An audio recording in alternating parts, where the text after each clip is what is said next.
might be late for the simulcast and the broadcast. Oh. Dun dun dun dun dun! It's the Danter Banter! Hi. Happy Valentine's Day almost-ish. How are This you? is the show where we're really going to put our heart into it. We're putting our heart into it. Bob, bow and arrow. Ah. Mhm. So, how are you? Are you doing something special with Jill for Valentine's Day? No. Well, that took a lot of effort and thought, didn't it? No. No. I mean, we're in a spending freeze for the month. Oh, That's right. That's right. So, it's part of her FIQ series. So we're in a spending spree. So we're not going to do anything financially for Valentine's. Maybe we'll watch a movie or something. Or like you could, I've got an idea, but I'll tell it to you afterwards, because then that way it won't be a surprise if I say it to everybody. Well, exactly. Okay. All Sounds good. What about you guys? What do you guys got going for the big Valentine Day? Well, hi Marie Claude, welcome to the stream. Here's the thing. Here's the thing. I told Tim Danter, because I used to run a restaurant. Why do you call me Tim Danter? I know what my name is. I don't have to check my license anymore. I think it's a term of endearment. It's an insult. It's like, Tim Danter, come to the office, please. It's like, Tim Danter. I told Tim Danter. Now? No, I told Tim Danter that I used to run a restaurant, like pre-joining Gordon Food Service. I was a restaurant manager.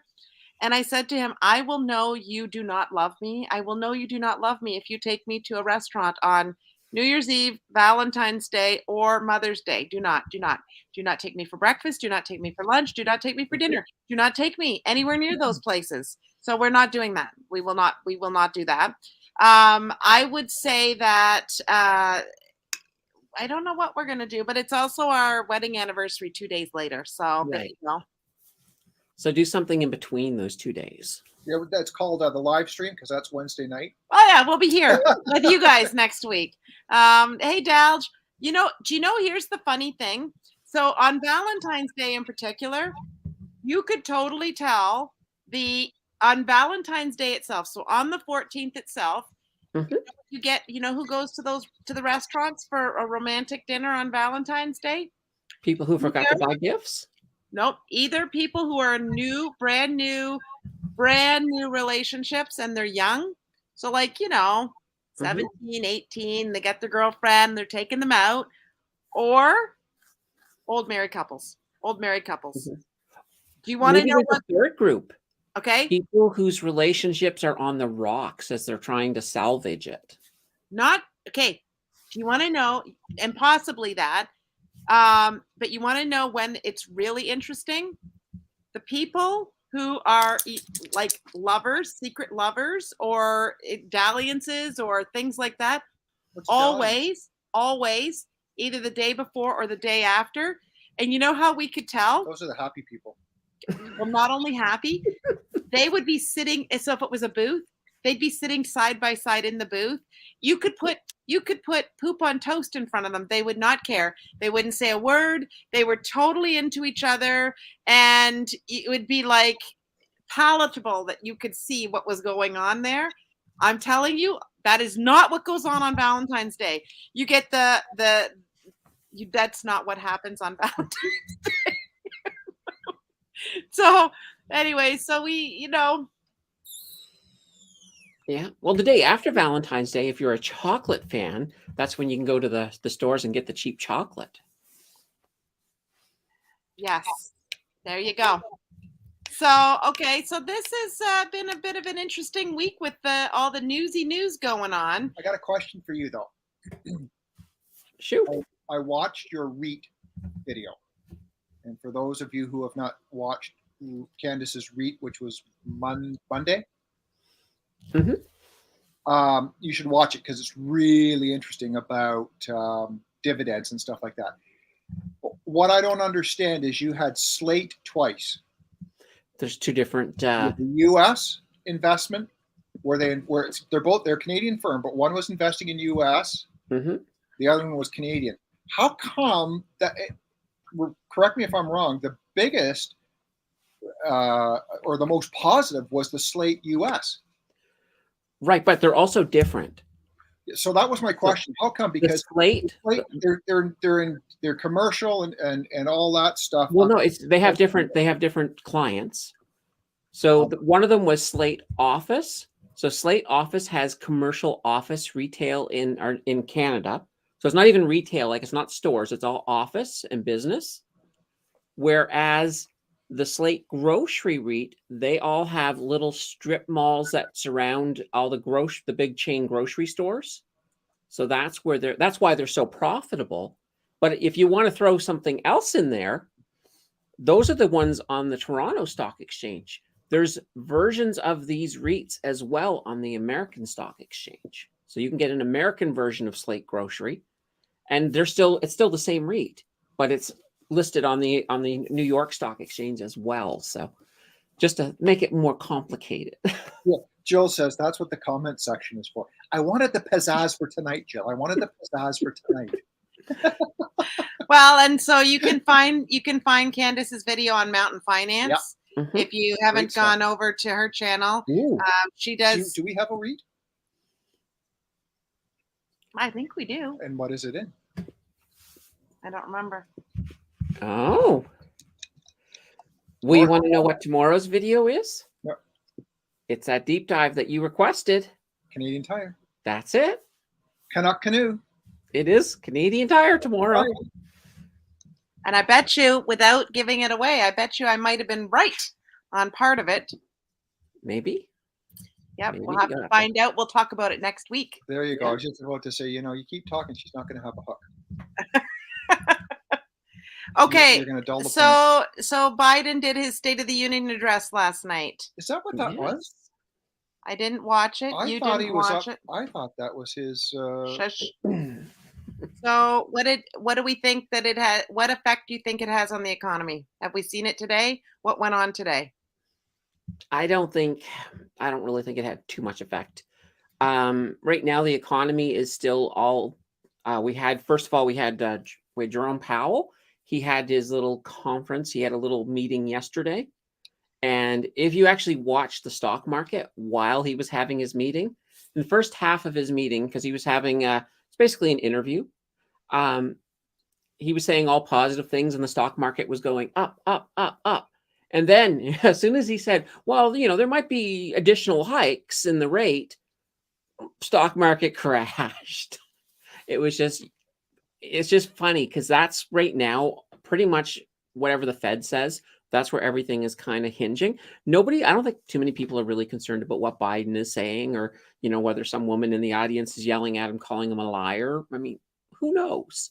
But I think right now everybody's focused on these rate hikes because it's hurting people's pocketbooks directly. It's not, whatever Biden's doing. I mean, I don't think people really care because Biden, you got to look at it this way. Whatever Biden wants to do, he's got a Republican House that'll probably stop him. So nothing's going to happen in the U.S. The only issue that's going to happen in the U.S. that could impact the economy is, of course, when Yellen's little workaround expires and they have to deal with that debt ceiling. Because I know they're still gridlocked And what happens? So, nothing's going to happen. They're going to continue to raise the debt ceiling. Well, because they can't. There have been times in the past where they haven't raised it, where the parties have been deadlocked, and usually that will precipitate a major stock market drop. Because what happens is once they hit that ceiling and there's no money, anybody who works for the federal government doesn't get paid. Right. So you're talking the military is not going to get paid. The post office people are not going to get paid. Anybody who works in any kind of a government related industry, not going to get paid. I find it so hard. People who are on Social Security, not going to get paid. I can't believe people don't get paid. Well, it hasn't happened yet. Well, it has. Sure it has. I mean, it's happened before. Yeah. That's how we know. Like the last time it happened, there was a 20% drop in the stock market that it caused.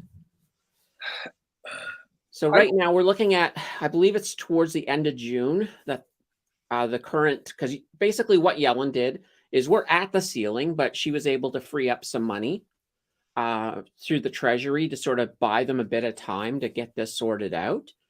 But they've got until June to get this sorted out. If they don't, and right now the Republicans and the Democrats, neither side wants to give an inch. So, there's still time for them to finally get around to it. And a lot of times they get right up to the last minute when they actually finally increase the debt ceiling. It can't be good. It can't be good for the Republicans on some levels to default on people's pay. Like there's a lot. The reason that the debt is so high is because there is a lot of people on the Fed's balance sheet. Like you think about, you're right, the military for sure. And we've got military people are deployed all over the world. Sorry, we got the dog going nuts here. Can you just sit down? He literally is just driving us nuts. Sit down. Oh, wow. Look. Yeah, no, you've got a lot of people on their payroll. Oh, there's the dog. Great. Cute puppy. Great. And that dog is not on the U.S. Fed's payroll, but at least as far as we know. But yeah, no, it's a situation where basically the whole idea of the debt ceiling was to try to keep the government accountable and to try to keep spending under control. But we're at the point that I really don't think we need the debt ceiling. Just get rid of it. All it does is it creates a problem, and they eventually vote to raise it over and over again. So it's not really stopping anything. All it's doing is basically tying up Congress so that they can't get anything done while they're arguing about it endlessly. So I think, how do you have a check and a balance? Then how do you, if they don't? Wait a minute. What you're talking? They don't have a check and a balance. I mean, if they had a check and a balance, then the debt ceiling would mean something, but it doesn't really mean anything because once you hit it, basically it just ties up Congress for a bit until eventually they vote to raise it. And that's what happens every single time. So it doesn't really do it. The check and balance aspect of it doesn't work. If there was no way to vote it up, if it was an absolute concrete barrier that let's say it only went up the rate of inflation, well, then, yeah, it would absolutely work. It would force the government to really look at their spending and start cutting big time. And that would have its own consequences as well. So what do you do? It's ridiculous. There's one thing. I mean, I don't care. I don't have credit card debt, so I don't watch the interest rates. But someone where it came to mind, I don't know, the wee hours of the morning, is that obviously our bank interest rates, our loan interest rates, our line of credit interest rates, anything that's tied to a bank fluctuate depending on what the interest rate is. Mm-hmm. But the credit card interest rate does not move. Because it's so much higher. Well, it is. because it's so much higher, there's a lot more buffer space in it. A lot more. Good Lord. Yeah. Triple. There is definitely a lot more. And I think I don't want to give credit card companies credit. Well, that's kind of funny. But I think in a situation like this, they're probably wait until they're all done, and then they'll reevaluate the rate at that point. So you might see a big jump in credit cards after. Well, right now we're in technically a pause, provided the data doesn't change. And there's a lot of data that can certainly change. Like if they see any hint of a wage price spiral, at that point, you'll see more hikes come along. Absolutely. So what do you mean by a wage price spiral? Maybe we can unpack that. So a wage price spiral, basically what that means is that because things cost so much, employers keep on raising the workers' wages. Because the workers are making more, the stores can then start charging more. So it sort of starts feeding off of each other into this almost endless loop of the prices going up. Which was part of how we got into this mess. Well, yeah, but right now that's not happening. That's the good thing. Even in the U.S., just after they raised the rate, big jobs report came out, and they had in January an additional 500,000 jobs show up in the U.S. But the beautiful thing is that despite all how strong the job market is, the rate hikes are working and inflation is starting to come down, and you're not seeing that big increase that would indicate, like job wise, like pay wise, you're not seeing that big increase that would indicate a wage price spiral. So that's a good thing. And that's one of the reasons why, one of the things that Powell was always concerned about, he's always concerned about that job market. He wants that job market down. He wants to see unemployment go up. But now he's starting to sort of loosen up a little bit on it, only because he's not seeing that wage price spiral, and that strong economy is, it's not hindering inflation going down. Now, here's the interesting thing in Canada, because we have stopped rate hiking, one of the big components of our CPI is the cost of housing. And once the rates stop going up, that's going to actually level that off. So you're not going to see the big increases on that part of the CPI. So that in itself will actually help pull those numbers down. I still don't know how people are affording things. Like, I was blown away by what Gary said last week when his increase on his mortgage was $1,800 a month. Like, that's crippling. That is crippling. Well, unfortunately, one of the ways that people are affording things is they're going deeper into debt. New credit card signups are at an all-time high. People are taking on more and more personal debt. So that's how people are affording things. It's like, if you're all of a sudden short $200 a month, well, you're just adding $200 to your credit cards every month to make up for that. And you're just building that debt. And that interest rate, is going to eat up some of your money, and you're going to get further behind. But I mean, what do you do if it's like, well, do I feed my family, or do I throw $200 every month on the credit card? Yeah. Yeah. So I don't understand credit cards companies that continue to give out credit, and they know they're doomed. No, they're not doomed, because they're not doomed. Come on. Because the interest that they get off of it is more than the initial purchases. But that, of course, that's assuming that these people pay. Right, but you have to look at it this way when it comes to defaults. It's they like have their system is set up. Huh? Their system is set up with a certain number of defaults. So they're expecting, absolutely.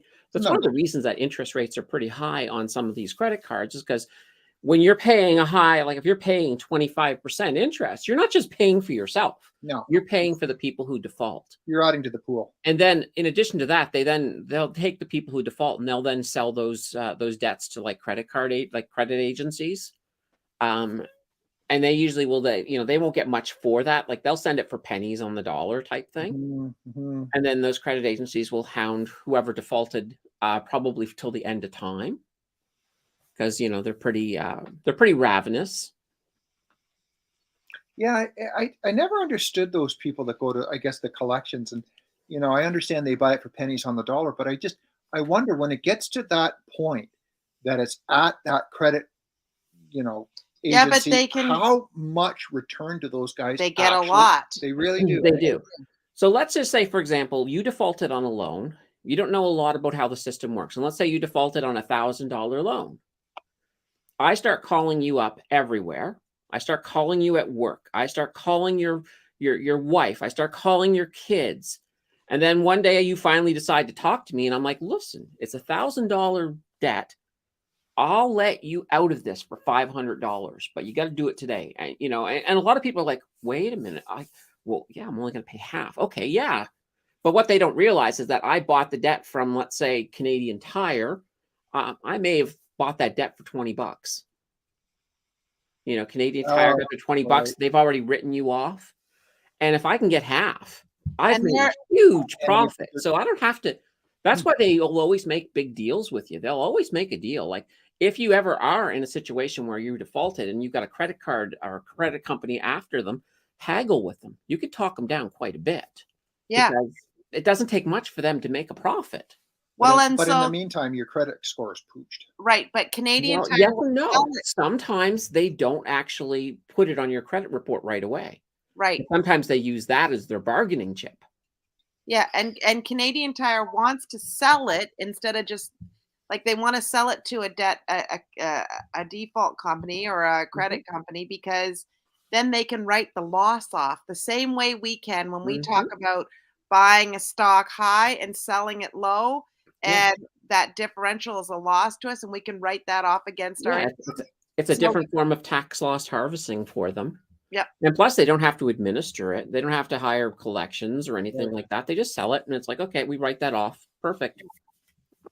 So That's ridiculous. just wanted to say hi to Esther. She's joined the chat. Hey Esther, how are you? If anybody else has joined in, say hi. We'd love to say hi to you. But yeah, no, this is a good conversation, because if you find yourself in a situation where you are in debt and you are in a collector, that was absolutely really good advice that Candace gave. Haggle with them. Well, the other thing is that, you know, if your credit cards are out of control, you can. I mean, that's 18%. For most cases, it's 18% that you're Oh, talking. and let me give you one more thing in addition to haggle. If they agree to write off that loan at half, get it in writing from them. Mm. You know, because if you don't have something in writing, they can call up again and say, "What? Well, we have no record of that." Mm-hmm.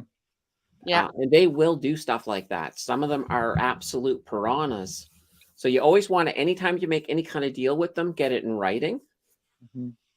And Yeah. here's this other little thing I'll tell you about. This is kind of, if you're in a situation where, let's say you have a debt from 5 years ago, and you're thinking, oh gosh, you know, maybe I should pay that.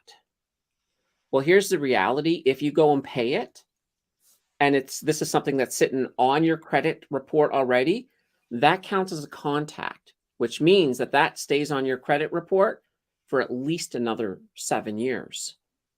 So sometimes if you're at that later stage and you've had no contact with the credit report people or the credit agencies, sometimes it's best to just not pay it, because it'll actually get off of your record a lot faster. Hmm. It's one of the weird ways that things work. But obviously, if you're early in, you know, talk to them, work out some kind of deal, get yourself out of debt. I mean, get it resolved as quickly as you can, because there's nothing worse than being harassed by a collection agency. Yeah. Other than, one thing worse than being harassed is if it's not your debt and they're harassing you. That's happened to me. I know one of my phone, when I moved to Nova Scotia, the person who had the phone number before me had a whole bunch of bad debt, and they called me constantly. Like I usually have 5 to 6 messages a day. I tried talking to them to get them to stop, and they wouldn't. And I was just like, there was nothing I could do. And I didn't even know the person. Yeah. Ken's saying that if the debt is over 5K, they usually put a lien on your property if you're an owner. Yeah. So- Well, and that depends too. I mean, if you've got a really big debt, you're probably not going to be able to get out of it. But we're talking like some of these smaller ones, like if you got, you know, a $2,000 debt for one reason or another. Yeah. Yeah. No. Well, and these should be, you know, in all seriousness. I mean, at 18%, you should be, you know, basically going to the bank and saying, I want a line of credit, get that down to a 6%. And it's like, but I need a visa for whatever. Then go and get a prepaid, because that way it doesn't roll into a credit situation, right? And it's like, if I don't have it, I can't spend it. So it's actually a device that actually stops you from spending. No, but here's the thing. I think we need to back the A train ShakePay up. credit card ShakePay credit card with a works. referral link. Yeah, we have a referral link down below. But the only problem with a prepaid is it doesn't build your credit at all. So if you're in a person who's in a situation where you do want to build credit, you were usually, if you've never had credit before, you're going to have to go by the route of like a secured credit card. So, no, but going from like taking your credit card debt, putting it into a line of credit builds your credit. Yeah, no, there's nothing wrong with that. The only problem with that, if you need a Visa card, then in addition to having a line of credit, just go and get a prepaid Visa card. Yeah, the thing about the line of credit though is you want to jump on something like that sooner than later, because once you get in trouble and it starts impacting your credit rating, you may not have the credit score that you need to open up a line of credit. Well, that's what Ken just said here. The bank won't give a line of credit to pay off debt if you've already defaulted on the debt. Hmm. Yeah, that's the thing. Once you've defaulted on that debt, Game over. good But luck getting. Good luck. there's other mechanisms, but I think we need to back the train up a little bit because we're talking about a go forward plan a little bit with what you're saying with amalgamating cards, getting a line of credit and moving forward and using a credit. But let's back the train up. Let's be honest about the fact that most people, and I'm going to use us as an example, and this was hard to do. Most people do not actually take a hard look at themselves and decouple some of the stuff that we embroil ourselves in. And there are some massively big ones that we as a society that we embroil ourselves in. So you just look at cell phones. Cell phones, prime example. Like those are bills we didn't have before. None of us had those bills. Nope. And I spent a long time. I don't pay for my cell phone I work. I have a work cell phone. I don't pay for the cell phone, but I do get notified if I've overused my cellular data. So I spend some time on YouTube trying to go through and figure out what am I using so much cellular data for. And there's all kinds of YouTube channels that you can watch where they help you to reduce the amount of cellular data that you're using because you don't realize things are running in the background, etc. Well, But there's a whole host of other things. I'll tell you a giant thing that sometimes eats up your cell phone data. On iPhones, there's a thing called Wi-Fi Assist. Yes. If you have that turned on, what that means is if your internet connection is running a little bit slow, it'll start using your cellular data to help out. Yes. So you always want to have that turned off because I've seen situations where people have been at home not realizing they're burning up their data, and next thing you know, their phone is getting blocked because once you use so much data, a block will come on your phone, and you have to sort of say, yes, I approve to get through it, because at that point you're being billed big time. It's all the way at the bottom. Oh my God, mine's on. Where are you in? So you go to cellular on your iPhone. I turned that damn thing off, Candace, because I knew exactly. Sometimes if you have an update on your phone, it will turn it back on. That's not fair. It's not fair, but it just happens that way. But I keep in mind that Apple is an American company, and Americans don't have the outrageous bills that we have up here. So people, so they're not worried about that happening. So if you're watching and you want to know where to go, on your iPhone, go to cellular, you tab over, then you want to scroll down all the way, go all the way down near the bottom. Mine was on too. Wi-Fi Assist.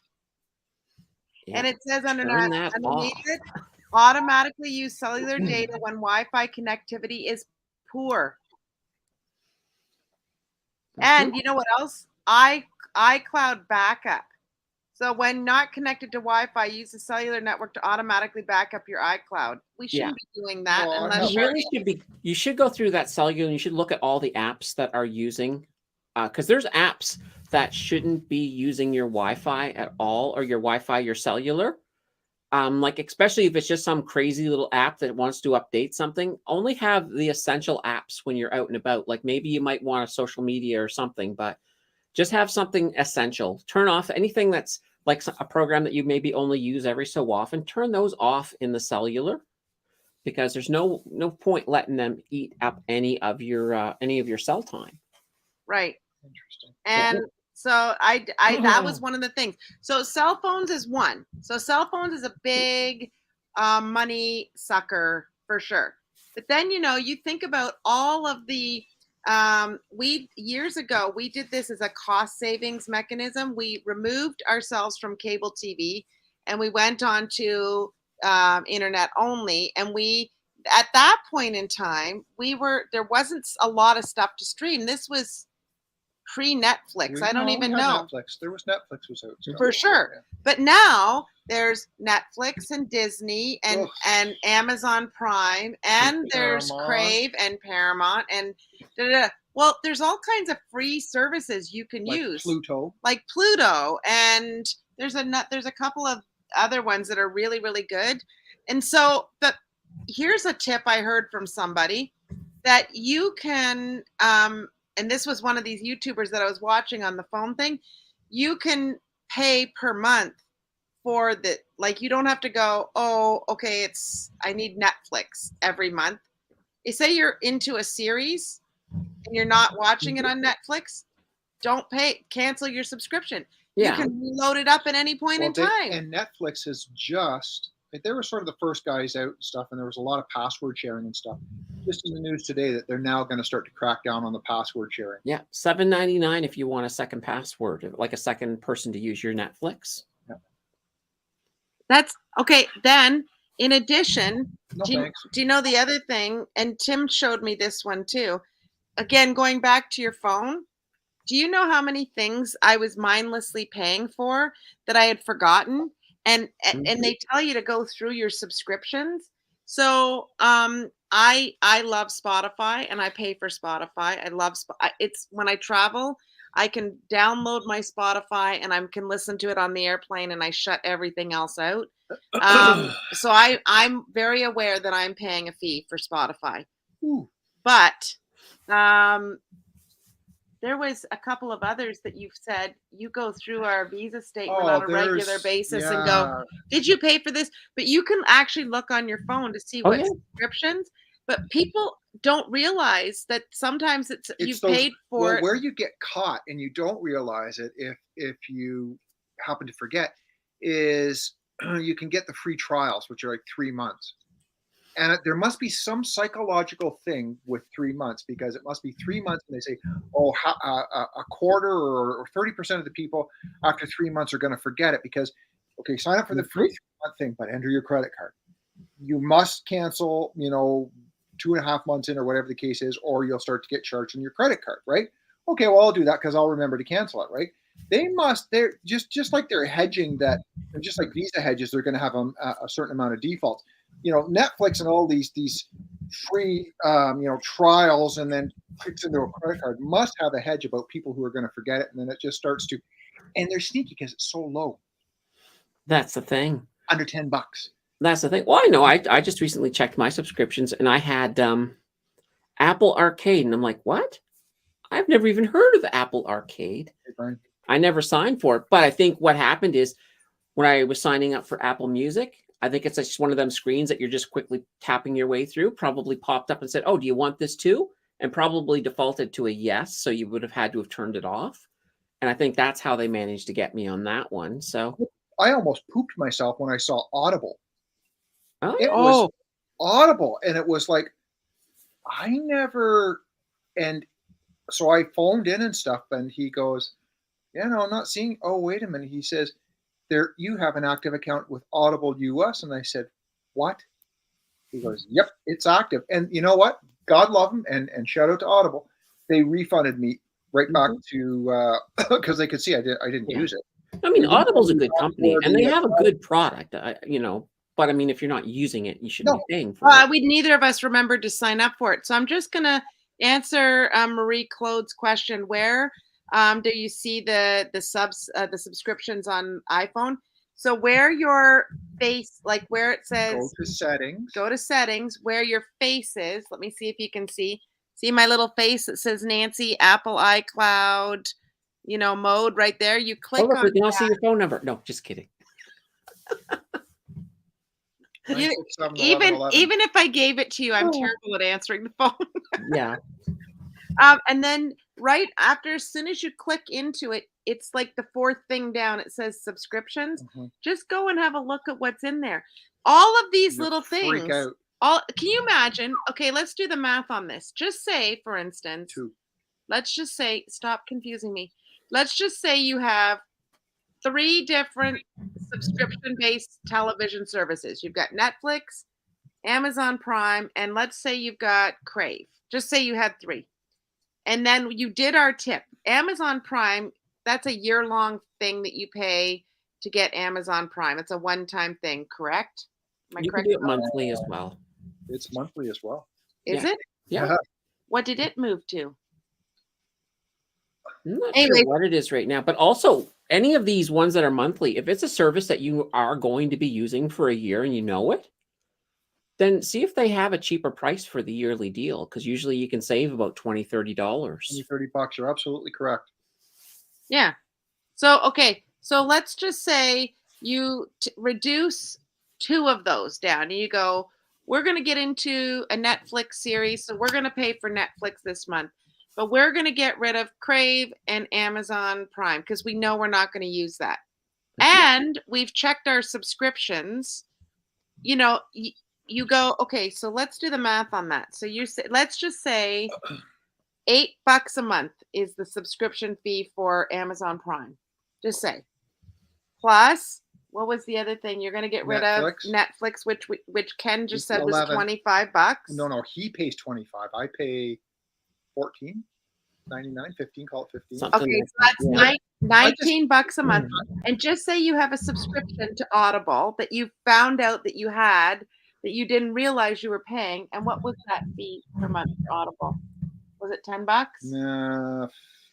13. Well, let's just say it was 13. Okay, that's $32 a month times 12. That's $384. It doesn't seem like a lot, but we're being nickeled and dimed to death. Yeah. The only thing to keep in mind too, though, is with Amazon, if you're going to cancel that one, be careful, because if you do a lot of ordering, if you cancel your Amazon Prime, all of a sudden you're paying for shipping. So it may be cost effective to keep it. Right. If you order a lot from Amazon, like some people do. Well, I want to let you know I was getting terrific reception until someone shot my balloon down. Yeah, I know. It was shoddy craftsmanship. Apparently, it was made in China. Biden was all upset about it. He was screaming up and down. It was my arrow that hit it. It was my arrow. Oh, stop. Anyway, so but there's all kinds of things like that happen that, you know. It's a lot. And the one thing that I got to dive deep into that I'm not understanding is I am getting charges like every other day from Apple for $1 something, $1 something, $1 something. I don't know what it's for, and I've been meaning to. It's on my list to do. Check your phone. It should all be there. It's not. It's not under my subscriptions. That's what's killing me. That's weird. That's what's bothering me. Like, do you pay for extra eye storage or? But I know I do. You do? I do. So it might be my charge. No. That's $12 or $13 a month. I do know that because it depends on how much. $25. Depends on how much you're actually, how much space you're paying for. Like you can get like a simple 50 gigs for pretty cheap, and the more space you get, the more expensive it is. But so my Amazon Prime is $8.99 a month. Plus 137 membership a year. Okay, so what do you say, $8.99 a month? So times 12. It's $108. $108 plus you pay 137. So you're $225. $245. So how many packages do you have to be getting in order to make this worthy of the $245? So what would you say the average shipping cost is? $12? Well, probably, I don't know about 12. It depends on where it's coming from, right? But I imagine if you're paying for shipping, you're probably paying, if it's coming from within Canada, probably $5 to $10 every single time. They cover returns too, don't they? Yeah. So you've got to be buying 50 packages from them in order to make that pay. That's in a year, though. 1 year. Yeah. Do you think you're buying 50 things? Well, you might. You and Jill might, because you don't leave the house. But I don't know. Are we buying 50 things? Yeah, but that's the thing. That's where it's so individual. Like if you are a person who orders almost everything from Amazon, then you probably need to have Prime. Even if you're not watching the service, you probably are still saving money on all that shipping charges. We do a lot because Wes uses our account all the time. So we're well over 50 a year. Well, for sure. I'm just saying Yeah. that part of all of this, when we first started this train of thought, was all around, setting ourselves up with, making sure you're amalgamating your credit and then don't get yourself into debt. But there's these little things. I'm going to do a bit of a taboo subject of another thing that I think people spend a boatload of money on. That if Nails? you're, no, Hair? no, I'm not very good at that. I do a lot of my own grooming. Thank you very much. And nobody's touching my hair. We are paying for somebody to do my hair. Anyways, that there's certain things, Tim. Got you sidetracked again, didn't Yes, you did. I? But I will say some of the things that, people can't decouple themselves. If they're in major big problems, you got to look at some of the sporting activities we do for the kids. Like I didn't do we didn't do like crazy amounts. The kids did sports and stuff, but not like you look at how expensive rep hockey is. Mm-hmm. Stuff is like insanity. It's Yeah. insanity how much people pay for that. And if you're in financial trouble, like you got to start asking yourself, like, how many kids actually go from high level sports into actually a scholarship? I mean, and the amount of money you're spending on the sports to get them to that place of getting a scholarship, you could have put that money away. But these are taboo subjects. All I'm saying is, if you're having financial challenges, everything's got to be put on the table and examined. We had to do this. It was really, really, really bad for Tim and I in 2008, 2009, 2010. Like scary bad for us. Oh yes, I've heard about this before, but sometimes you do. I mean, I understand what kids get out of sports. I mean, it's not just about maybe they're that 1 in a million who goes into the NHL, but they do learn some valuable skills like leadership, team building, things that will benefit them their whole lives. But if it comes down to a point where you just absolutely can't afford it, then yeah, sometimes hard choices have to be made. Okay. I want to talk to you about something. So my girlfriend Mhm. is reading a book right now about raising children and about the difference in the past generations to this generations. And you're not wrong about what sports do for kids, but you know what is missing? Let me ask you this one, Candace. Now you may be a very bad person to ask because you don't leave the house. But when was no, this is a serious thing. When was the last time you were driving down a road and you had to slow down because you had to stop so that kids could move their hockey nets off the road so that the car could pass, and then they move it back on so they could play hockey? There is absolutely something to be said for when children are given free play. They have to govern themselves. They have to figure out who's going to they have to resolve little squabbles. Like nobody was out on the street when I was a kid growing up reffing our rep hockey. Nobody gave us the rules. Nobody told us whose team to be on. We Mhm. sorted that out ourselves. We figured out who was going to be kind of in control, and we figured out if there was a close play, what did that look like, and we resolved that. Part of what we've done is by not only is it a massive cash grab, all this high level sports that we've got our kids in, but where's the free play? Where did they get an opportunity to? Because it's a missing piece. We get them into the work environment, and we're having this right now at work because we've got the return to office situation Mhm. going on. It's like the young people, they just don't know how to function in, like, I'm like, what is going on here? You Well, they something can't happened in the 90s that changed everything. It's called the right. internet. Mhm. The internet changed the dynamics of how kids play. So now instead of hanging with their kids playing, playing tag or running around on somebody's lawn, instead they're running around in the World of Warcraft or something like that. So it's the world has changed. It's nice to Interactions have changed. Yeah. But anyways, there's lots of things that can be done for free and we don't take advantage of them on some levels like maybe we could. I'll tell you, in our neighborhood this week, they have in our neighborhood Facebook group, they have all kinds of things and happenings. There's a nice gentleman in our neighborhood that started an astronomy club. And he goes out and he sets up all this equipment and he posts it on Facebook. Well, there had to have been 30 people out there standing out there on a Monday night trying to get a glimpse of the comet. Like, talk about a nice, fun activity. If you had a young family, bundle everybody up on a cold night, walk over, and he's willing to let anybody look in his telescopes. It's right in the park. You can see them, they're right there. And I thought, that is an amazing thing that he has taken upon himself. A nice, lovely, free activity, doesn't cost anybody anything. He's willing to do it, you know?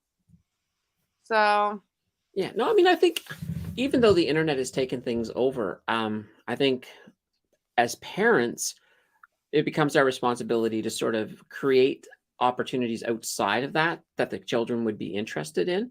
And I think a lot of parents don't do that. They're just like, oh, okay, you're going to do that on the internet. That's cool. I'm just going to go do my own thing, because in a sense, the kids aren't running through the house. They're not creating chaos the way it used to happen, with like my parents and other people's parents and such. Our house was like that.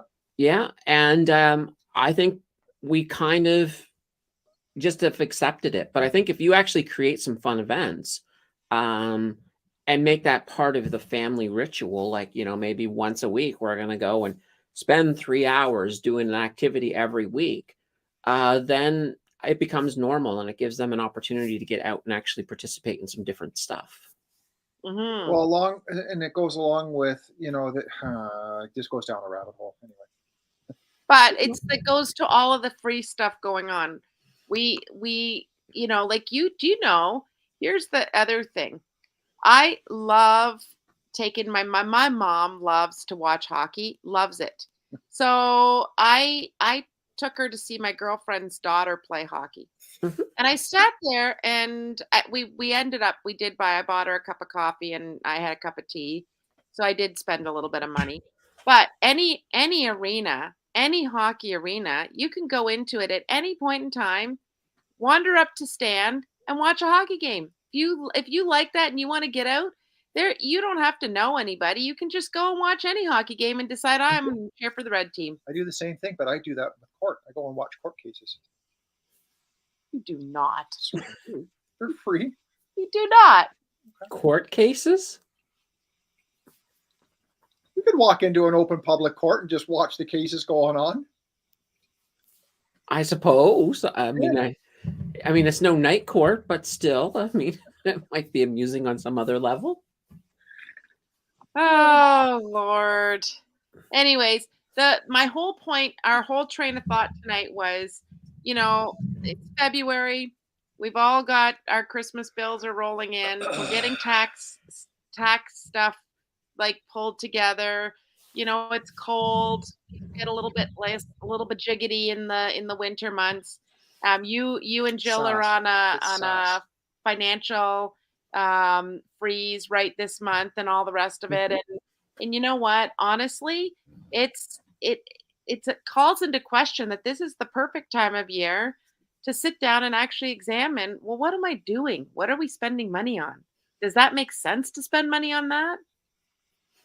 That's where Jill's coming in. I will say, you made a comment about hair and like grooming and stuff.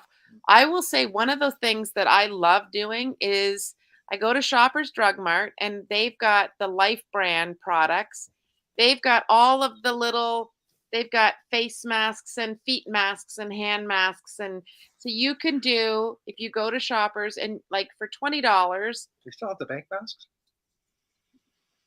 we do not have bank masks, but for $20, you can go to Shoppers. Tim Danter. Candace's funny bone on that one. Apparently, I know. Oh. Anyways, oh Lord. But where I'm going with this is that if you wanted to have a pampering.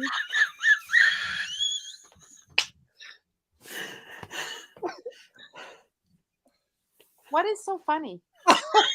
I don't even understand what's funny. Bank mask is the type you wear when you're robbing the bank. Yes. Yeah. Why is that funny? Oh, never mind. Well, you obviously think it's funny. Well, of course it is, because I wouldn't have said it if it wasn't. You say a lot of things that aren't funny. What do you mean by that? Yeah, no, that was really funny. It really was. Anyways, so And where that's I'm it. going, That's at minute 49. where I'm going with this is that if you want to do a fun little camper night, you don't have to go to a salon. You can go and get and it's just as much fun to get yourself and have a bunch of girlfriends or whatever. Go and get a couple of these things, and you can, put your hair up, I could do one on you. I'll do one this weekend Oh, on look you. at how much hair I'm going to put up. No, I'm going to put the face mask on Well, you. you the hell you are. Yes. And a foot mask and a hand mask. And again, you just have to rethink how you're doing it. Everything doesn't have to be go to a salon. I mean, people take their kids to the little nail salon, their little girls to the nail salon, get their toes and their nails done. That is big bucks. I don't think my mother ever took me to do that kind of stuff. I did that the first time I think I was married to you for quite some time. I was underprivileged, I think. Yeah, no, you can turn things into a game, right? Just do it at home, and then maybe create some tents, like in the, like little blanket tents in the living room, and make it like almost like a sleep out kind of thing, even while you're in your house. Yeah. Oh yeah. I know, but I think that I think these are good ideas, as finding ways to do things a little bit differently, save yourself some money, and but still having some fun. Mm-hmm. And if you want the danger, just go with Tim's bank mask idea. Oh dear. My goodness. The other thing, if you've got little kids, and I don't know if anybody here has little kids, you know what I used to do when the kids were little, and again, it's doesn't cost anything. I used to take their pails, like the pails and shovels that we would take to the beach, Mm-hmm. and I would fill them up with snow and or water. I would do it with water too, and I would put food coloring in there. Oh, cool. Add it in the fridge. You put it in the freezer, and you can send them outside. You could do all kinds of little different cups and containers and everything with food coloring in it. Bundle them all up in their snowsuit, put them outside. And I used to just hand them out. We would dump them upside down. They could make ice castles, and That's cool. Yeah, doesn't cost anything. Yeah, no, there's a lot of fun outdoors that you can have. Just just be creative, or even let the kids be creative. Yep. No, it's true. And Stephanie had a good suggestion. She doesn't go to the yoga studio anymore. She does yoga at home on YouTube. I do the same thing. Mm-hmm. I do the same thing. I do my painting classes that I do it all online on YouTube. I watch different YouTube videos on a regular basis, and I try to emulate through the same way that we learn about finances from Candace's channel. Yeah. You can learn just about anything. You can learn a lot of stuff from YouTube. If I were to do yoga on YouTube, I would then have to do unknot tying right after that on YouTube. To get out of the yoga poses. Unknot tying. It's really funny in my head. I'm sure it is, just like I the know bank the feeling. mask. The scary Just thing like is the I know bank the mask. feeling. I know. Well, the bank mask is no longer funny anymore because it's had its moment, but you almost broke me with it. I was thinking, Candace, I've never seen you laugh that hard about anything before. Oh, my laugh is something I don't let out because it sounds sort of like seagulls mating. It's not a good thing. That's like my damn hiccups. My hiccups sound horrible. It sounds like a freaking seal orgy. It's terrible. Somebody will come up and give you the Heimlich maneuver. Oh my God, we've got Parks Canada at the front door. And then Are you okay in there? And then he's like, "Stop it! I'm like, if I could, it's a hiccup. Like I can't make it stop. Mm-hmm. Anyways, so lots of things. Does anybody in the comments anybody watching, has anybody else got any tips, kind of like what Stephanie said about doing your exercises on YouTube? Like, how else do people shave a little bit off here and there? Razor. I didn't say hair, shave hair off. Well, no, there's a lot of different things you can do. Depends on how much you want. I mean, some people will actually add a little bit of water to their shampoo and their conditioner just to make it go a little bit longer, because most people use more than they should anyway. Yeah. So if you actually add a little water, dilute it a bit, you're probably going to be using the right amount. Yep. So, different little things. The other big thing, though, is to really pay attention to your leftovers. So, because you want to create some kind of a system in your fridge so leftovers don't get sort of pushed aside and never get eaten and then go bad and throw food out. My mom was notorious for that. Like once every 3 months or so, she'd go out and she'd probably throw out hundreds of dollars worth of food that were just in leftovers that just didn't get used. So, sometimes if you keep track of it, you can save yourself a lot of money. Well, yeah, aren't the Europeans big on just going and every day buying what they need for dinner? Yeah, I think so. I think like Mediterranean area and things like that. That's because they don't even have big fridges. You think about how much electricity our big fridges cost. They are big energy suckers. And I'm not saying get smaller fridges, but I'm saying that stuff goes in there and it goes in there to die sometimes. Yeah. I mean, other little things like even just turning your temperature of your house down a little bit at night. Yes, and for other reasons too. Yeah. Like, like here, we keep it at about 17 in the daytime and then 15 at night. What is that in Fahrenheit? We double it and add 32. So, I mean, 15 is 30, add 32, around 62-ish in the low end. I would like to sleep at your house. It's too damn hot here. I keep telling him that. Nippers. And even in the daytime, I mean, it's only we only keep it around 70 in the daytime. Yeah. That's what it is here, 70. Yeah. I'm down to 69 at night. But, like when we're watching TV upstairs, for example, I have a heated blanket. So if I'm cold, I can use that. Right. Yeah. Right. Yeah. Instead of heating up the whole house. Yeah. No more. What is food? So, Ken's going. No more Swiss Chalet. Where did I see that Swiss Chalet from? Yeah. Who was that? What's gone now? Ah. Where is it? And no more Swiss. Oh, that's no more Swiss Chalet. Roasted chicken and Swiss Chalet sauce at Costco. There you go. Yeah, okay, so somebody gave me a tip about getting the chicken, the roasted chicken from Costco. You know how they have we don't shop at Costco, but I heard that they do those rotisserie chickens at Costco. Okay. If they can't sell them by the end of the day, they box them up and they put them in the refrigerated section. And you could get it at half the price if you buy a cold one, and the meat's still really good. Just FYI, it's cold chicken, not hot chicken.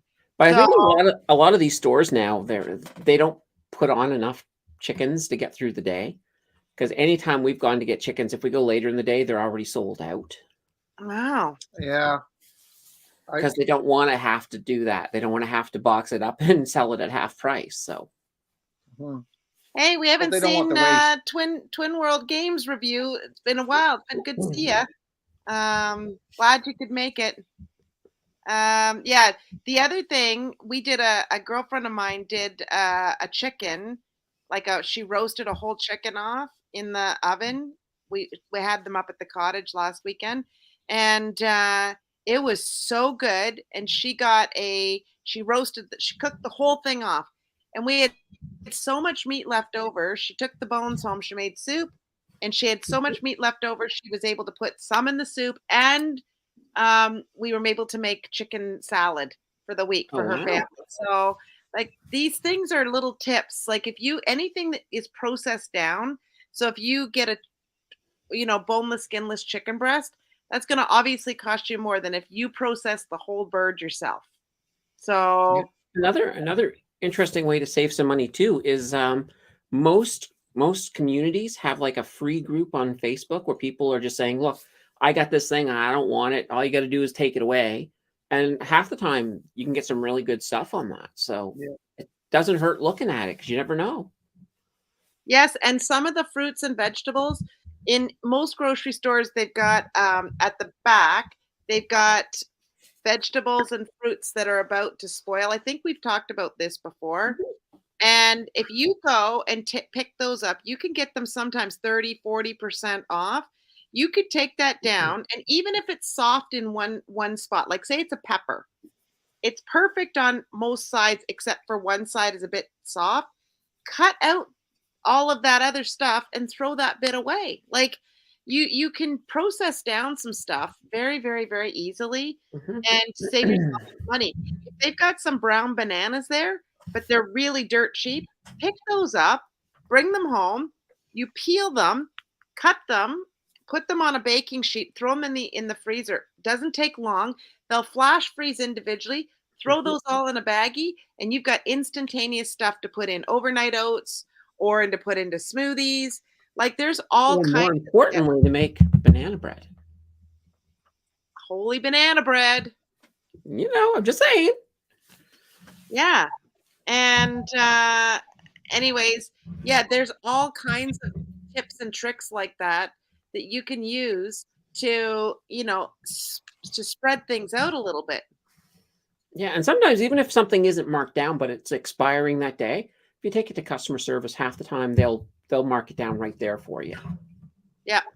And if it's meat, you just take it home and freeze it, and then it's good till you probably got a few months before you want to use it. But it's just one way that you can save a little bit of money.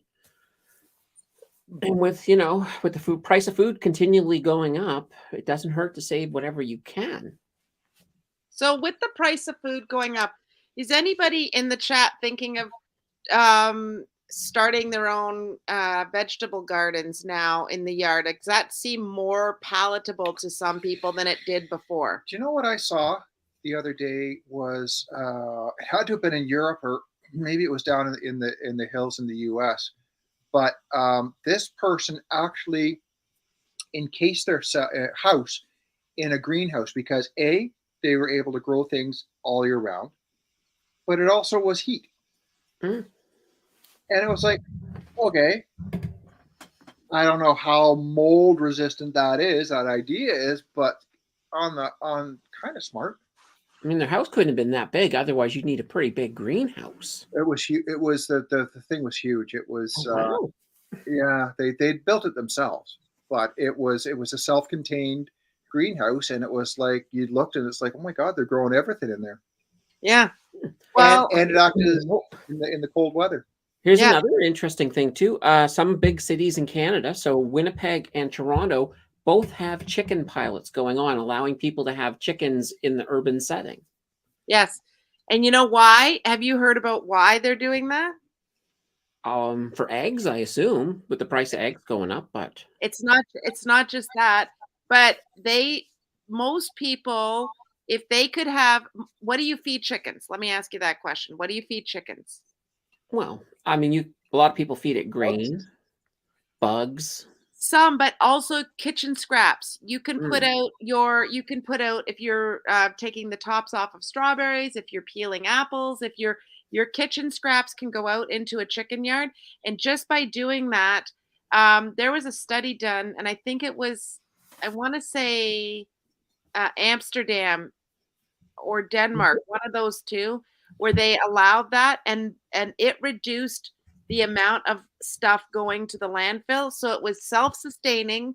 People were getting their own eggs, but they were also reducing the amount of waste going into landfill. So there's absolutely benefits of offering that kind of a program within an urban setting and a rural setting. Let's look at Sophie Crew. Yeah, no, I mean, I know when I was a kid, my neighbors used to have chickens. Like they had a chicken coop right next to they used to give us free eggs because the chickens made so many eggs. How many eggs does a chicken lay a day? Well, I don't know. Phil? I've never asked a chicken. Yeah, so Phil's saying chickens will eat anything.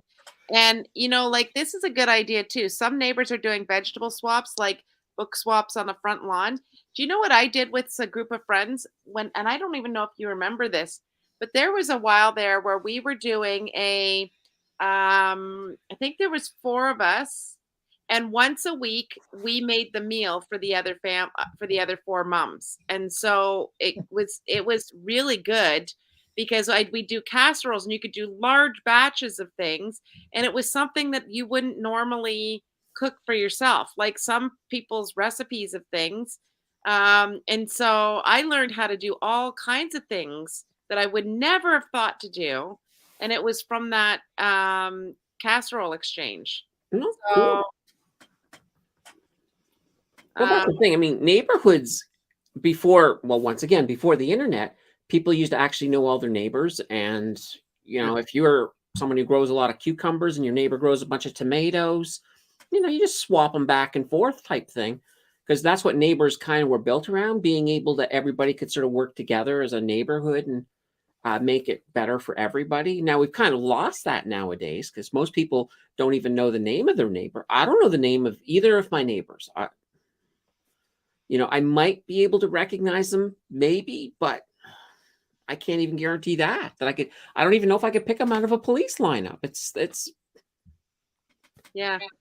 I think Stephanie was saying in an earlier comment, I'm just going up to see about, she was going on about she sold her furniture. Oh yeah, Stephanie sold all her excess furniture she had on Marketplace and was able to buy $1,000 worth of dividend stock. So that's another really, really good idea. Well, And it's all taking stock of your future now. oh, ha, ha, ha. That's soup. Yeah. So I don't know, like it's gonna be really interesting because it is tough times for people, like really tough times. Yeah. Oh no, and that's the thing. I mean, it's going to probably be tough for the rest of this year too. So Oh, yeah. sometimes people have to make sacrifices, but here's one of the things when it comes to investing. I mean, hey, I'm pro investing. I mean, I have an investing channel, but if you're in a situation that you're going to be throwing stuff into the stock market that you can't afford to leave it there, that you're going to have to pull it out because you have to, you have to pay for braces next week or something. Well, you shouldn't be doing that because, you're going to probably lose money in a situation like that. Yeah. So that's one of those things I always say is that, get your house in order, get your finances in order before you start throwing money into the market, whether it be stocks or even crypto. I mean, just Right. get your ducks in a line and then you're ready to go. Yeah. Well, you know what? There's so many things we could talk about, so many tips Okay. going on. This has been a really fun discussion tonight. I think it helps to get the creative juices going, and it always makes us pause and think about, what we could do differently. I certainly do not think you and I have all the answers. In fact, No, I think we're constantly trying that's what this to, channel's for, and Mhm. yeah, get different Jill ideas and and Jill's good. Candace and Jill have got some good stuff, and it makes as long as you. I mean, you don't have to do it, but as long as you're educated and you pause to think about the possibility, Mhm. then that's better than not knowing at all. And when all of us let you down, you got ChatGPT. Right? Or now Bard, that's coming out next. So Or, that's Google's Bard. yeah, there's a bunch of them coming out now. well, Bing is now going to integrate it. Yeah. That's Bing is Microsoft, right? They jumped if on you that. I just went over to Bing today and they're already starting to redesign everything. It's starting to look completely different. Oh, I haven't And used. I don't know how long. apparently the link for ChatGPT went up briefly on Bing, but then I think somebody put it up too fast and they pulled it back. So there's, I've seen screenshots of it. So it's close. You're going to see ChatGPT come into Bing very, very soon. And, Google is already got select testing on Bard and they're going to open it to the public soon. So we'll be able to see Bard, which is going to be interesting. And that's based off of their Lambda, which, if everybody remembers that news story not too long ago, that was the one that guy who quit Google tried to get a lawyer for it because he thought it was sentient. So, Yeah. I was watching something on Crypto Casey had a little thing today. She was talking about a new we're looking for a new support resistance support level for Bitcoin. Did you watch Crypto Casey at all?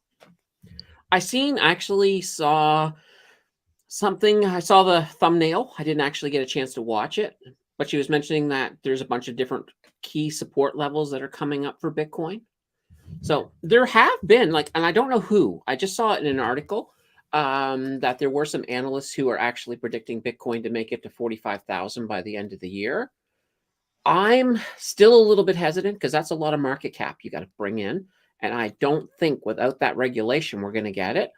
I would say best case scenario would probably be maybe 30 to 35,000 if all the stars align up, but I just can't see it getting all the way up to 45 at this point. I'd say it's a 3 to 5 year window to get back up to what people think it should be at. Yeah, like when you think of even just to get back to an all-time high, you're probably looking at 3 to 4 years. Yeah.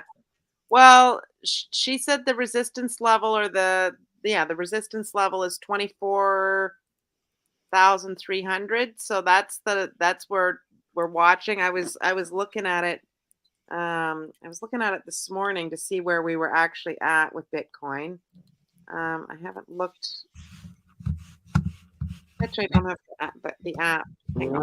I'll tell you here in a second where we're at. Right now, we're at 22,908. Yeah, so that's down from what it was when I looked at it this morning. It was over 23. So she said once it hits that support level, she feels it won't go straight up, but it will bounce up. But that's what she's. But the only thing is if it takes too long, the more you hit a support, the less supportive it becomes. Right. So the last thing you want is for it may get up there and it may keep it going sideways for a while. But if it does break back down, then all of a sudden it's now a resistance. And so it's one of those things. I find that you got to be a little bit careful with supports because sometimes people will get to the point that they'll make a lot of bad decisions based on supports, thinking, okay, it's never going to go below this because this is your support. Mm-hmm. But we've seen, well, heck, since Bitcoin's all-time high, how many supports have we seen it break on the way down? So it can happen again. I think the big thing with Bitcoin is just to sort of look at what is coming into the market, as in finance-wise, what type of market cap can we get? What type of money do we need to pour in to get to that market cap? Mm-hmm. So, right now there are some stocks I'm excited about a lot more than Bitcoin at the moment. Yeah. No, I totally get it. Totally get it. Well, we can't never end up our show without talking a little bit about Bitcoin. Oh, that's true. It's still one of my favorite things. Oh yeah, exactly. It's Bitcoin is, I still think it's here for the long term, and I think long term it's not a bad investment, and the prices that you're getting it at now, when you look back about 4 years from now, you'll be wishing you had got them at this price. Yeah. But you got to be patient with Bitcoin. Bitcoin is all about patience. But crypto's day is still to come. There's still going to be a lot more for crypto. This is no different. I've said this from the very beginning. This is no different than what happened when the .com bubble burst. So the .com bubble, everybody was looking at it. It was all amazing. We got all sucked into the Nortel days, and now nobody thought it could fail. And anyway, so at the end of the day, there was a shakeout, and then look what stayed. Who back then, who would have ever guessed that a book selling website would be the thing that stuck? Nobody. People thought that was stupid. But you see, that's because Amazon was smart. They broke out of their mold of just selling books. Right. And I guarantee you, the amount of books they sell now is minuscule compared to the rest of the business. Exactly. But in the early days, that's all it really was. Like it sounded crazy. Yeah, it was that website that us nerds used to like, and we would make our little book lists. And yep. So we don't know which of these projects is still going to stick around, which ones are going to be here for the long haul, which ones have. So that's why it was so important when we first started talking about it. We still have all of our holdings. We have not. We're just holding. We'll see what ends up happening. We'll wait it out. Hopefully, some of the stuff we've selected will stick around. And if it doesn't, it doesn't. It will be like Nortel. We lost on some of that, and Well, that's the object, though, is if you're well diversified, you can lose on a couple of projects and still be fine. Right. And that should be part of crypto as well, because some people I know some people get into crypto and they like to do all in on whatever coin they think is going to be the big one, but you still want to be diversified. You want to protect yourself. It's the same thing with stocks. It's the same thing with anything that you're investing in, really. Yeah, no, for sure. For sure. So give us a heads up. What are you going to do between now and Valentine's Day? What's going on? Well, tomorrow, as I said, Canadian Tire video. This Saturday will be the OAS video. I was going to do it last Saturday, but then I wanted to get Jill's video out, so that kind of took up all my editing time. But this weekend, it'll be the OAS video. Be back here next week. We'll got more stuff going. Yep. I'll be back here next week, of course. Day after Valentine's Day. Yeah, we'll have everything going, and then Jill hasn't told me yet what we're doing for Valentine's Day, so I don't know. Well, they might have some heart-shaped pasta at the grocery store this week. We don't eat pasta. Yeah, we don't eat pasta though. Well, don't have that, but there will be some at the grocery stores. They should be there. Heart-shaped pastas. For those of you that want to cook something nice for your sweetheart, you might want some heart-shaped pasta. I am hoping to have my next video up by next week, probably Tuesday. Yeah, so she's hoping to get her next video done. It's just a matter of filming, getting it sort of filmed and edited. Cool. Yeah. I love it. Well, thank you so much, Candace, for joining us tonight. Thank you for everybody that stuck it out and was so active in the chat. We absolutely adore each and every one of you. We love coming in on Wednesday nights and saying hi and getting caught up. And this is Tim and my favorite time to talk about things that are relevant. Otherwise, we would be out of touch. I know we would stop talking about it. And so we appreciate you showing up to keep us relevant in the world. And for that, we're truly grateful. And that's what we're all here for, right? Yeah. So we hope we'll see you again next Wednesday night at 7:00. The Danter Banter will be dishing with Candace and maybe Ken and maybe somebody else. Who the heck knows? Anyways, have a great week. Never know. That's why you got to be here every week. Every week. And don't forget, on your way out, folks, hit that like button. And if you have not yet subscribed to this channel, holy banana bread, do it right now. Exactly. Anyways, mwah. Night.